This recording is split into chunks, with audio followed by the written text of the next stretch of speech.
Hi everybody, welcome to yet another video. So today we're having a look at the ANI Tronic.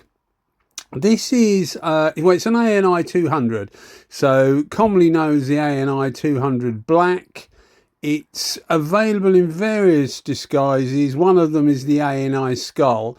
I did an unboxing video on this, and I'll put a link in the description because there's a few things that probably worth knowing, really, if you're interested. So I'll put, as I say, I'll put a link in the description. You can click on that and see what I found in the unboxing.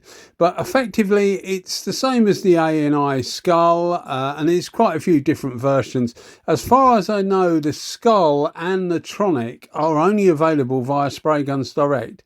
Sprayguns Direct are where I got this from, so I will give them a mention because they did give me a good hand actually in buying this. So yeah, a big thank you to them. I'll put a load of links in the description to various parts to do with the Tronic. There is actually a QR code on the side of the gun, which should take you to the website for Sprayguns Direct. I was going to say ANI then, to the website on Sprayguns Direct of the Tronic and the various bits that are available for it. But I'll put some links in the description anyway, just so that you can find them easy enough if you haven't got a gun to scan. So looking at this gun, I put this, I think I did a top 12 clear coat video, and again I'll put a link in the description should you wish to want to watch that and you haven't already done so. And I put the ANI Skull, I haven't actually looked, but if I remember rightly it was about 10th, something like that. Now I had the 1.3 version, which is a good all-round version, to be fair, and that particular, the Skull comes with different caps. The Tronic doesn't. You can get it in different versions, but it doesn't actually come as a kit with the caps. And as far as I know, at the moment you still can't buy just the gun without the digital gauge. The I think it's TDM1, TDM2. I think the gauge is called a TDM2 now. The difference between the 1 and the 2 is that the shock resistance is much greater on the 2 than the 1. Originally the 1 used to have a white gasket. They changed it to a black gasket for the 2, but this is a 2 and it's got a white gasket, so you can make up your own mind about that. But it's just the shock resistance effectively is supposed to be much better, although I haven't had any problems with mine, but I haven't, not in the habit of dropping it anyway. I chose to get it with the aluminium cup, which you can see in the video now. There's more details about what comes with it, etc., in the unboxing video, so I won't go into it too much here because this video isn't particularly long and there's a few other things I wanted to say. So as I said before, I put this about 10th or something in my top 12 clear coat gun videos. It's clearly a good gun. Very, very good value for money, particularly the Skull version. If you just want a good gun, then the Skull is available just on its own without the digital gauge and without any other bits, so you can just get it in a clear coat version, and it's not particularly expensive. So if you want a good quality Italian gun, then it's definitely one to think about in the Skull version. I think, and again I said in the unboxing video, I think with the Tronic they've actually the fit and finish just seems a little bit better. The quality of the materials are different. They have changed the bezels on the caps, around the outside of the caps, but it's only styling changes really. But I do think like the quality of the stainless steel that they use for the needle guide, you know, where the needle goes into the back of the gun, that just seems to be a bit better. And the only reason I mention that is I had a few rust spots on my Skull, which I buffed up, and it hasn't actually come back. But you shouldn't really get that on a gun. But I think this is probably a stage up than it was before. With the Skull, but maybe the Skull's up there now anyway, because my Skull is one of the original ones, so it's about three and a half, maybe 4 years old now, might even be more than that. Anyway, but that was my first venture into the top ANI guns. I've had the F160s and I've had the R160s and the R150s. I never had an F150 actually, but the F160, as people that watch the channel will know, was one of my favourite guns, and this really just emphasises that it's a very, very good gun. I think they're reasonably well built. Not the best built, but they're not certainly up there with DeVilbiss and things like that. Yeah, they seem well made and seem good value for money. You get a seal kit with the gun, and you can also get a seal kit at reasonably cheap prices should you want to change it. Which I say that because sometimes with like things like iWater, you can get problems. And in fact, somebody was messaging me the other day about it wasn't somebody on a Facebook group. He had a Meiji a finer force type C, so the one with the pink cap, and he'd taken the front off for cleaning, so the front of the cap out of the bezel, and he ended up putting it back together because he couldn't get the nylon seal back in properly.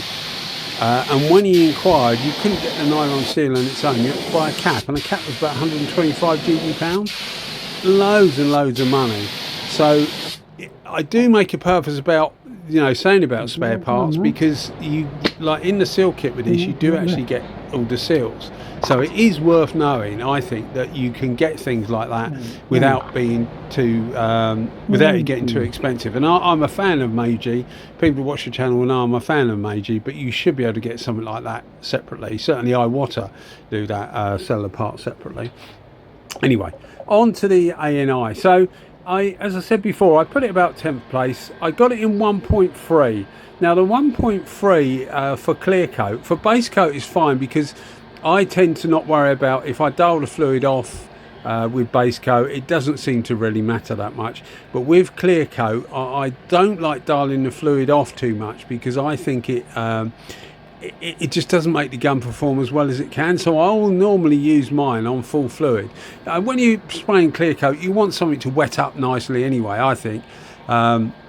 It depends on the circumstances and the weather and things like that, and the speed you're going, of course, and the distance you are from the panel. But generally, you like a clear coat gun to wet up quite nicely. So I had the 1.3, and it worked really, really well. As I say, enough to get into the top 10, top 12, well, top 10 or whatever it was, but not quite sort of like up with the top guns. So I got the Tronic, and I got it in 1.2 because I thought, well, I've already got 1.3 and the tips are actually the same. The caps and that are all interchangeable with the skull. So I thought if I get a 1.2, then I've got the 1.2 and the 1.3. They also do a 1.4. They do actually quite a few different sizes for this. But I got a 1.4 set as well. But I put 1.2 in the with the clear cap. The clear cap is the same with this and the skull, and the difference was really pronounced. The difference between the 1.3 and the 1.2, it really lays clear coat really nice with a 1.2. It's really, really flat. So for this video, I actually used the 1.3, and there's a very good reason for that, because I didn't want it super flat, because it wouldn't match the rest of the car. The rest of the car is about 18 years old, something like that. I can't remember now, but it's quite old.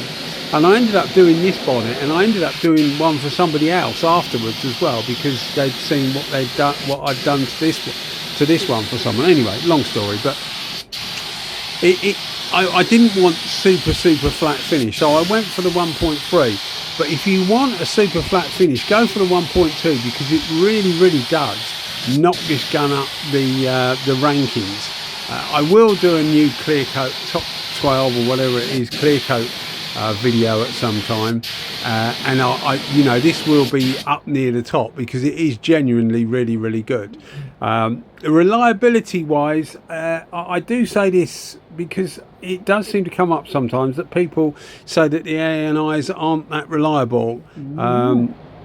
I haven't found that at all. So, I can only speak for experience. I think they're actually a well-made gun. So I can't overlook the fact that some people tell me that. But, I've had more trouble with iWaters than any other gun, but I've got more iWaters than any other gun, so maybe that's why. But certainly for air leaks and things like that, the iWaters I find are the worst of the lot. You know, and we're not talking about the cheap ones, not the Italian, what used to be Air Gunzer ones. We're talking about the, you know, the proper ones from NSI Water in Japan. Leaking air, basically. So you know, it's all subjective. I suppose if you've had a problem, a clear case the other day was a guy that was it's actually on YouTube, so it's on one of the videos, and he was conversing with me via the messages, and he was talking about the best gun is Cerakote. I think that's how you say it, Cerakote, which I've never sprayed, but normally use a small tip, and it takes quite a fine atomising gun. And he was saying that he's had the Walcom, he's had the DV1S, and quite a few other guns. And the one that he found the best was the 0.8 version of the ANI R160, which I don't particularly like the R160 in the really small sizes, because I like it in the 1.0s and upwards. But he was saying he'd had a Walcom 190 Ego, which are really expensive, and it only lasted 15 months, and the ANI had outlasted it, you know, 2 or 3-fold. So, you know, it's all subjective. If you've had a problem with a gun, maybe you think they're all unreliable, and it, you know, it might just be you. But anyway, here's the final result. As I say, in 1.2, if you want it super flat, I like the 1.3 for stuff like this, because, you know, you don't want it super flat, because it just looks odd compared to the rest of the car when a car's, you know, quite aged, really. Still good enough for like a fine peel that you get with Honda cars, because their paintwork does seem to be quite fine. Anyway, guys, thanks as always for watching the videos, and if you keep liking them and watching them, then I'll keep making them. And don't forget to give us a sub if you feel like it. Cheers, guys. Bye bye.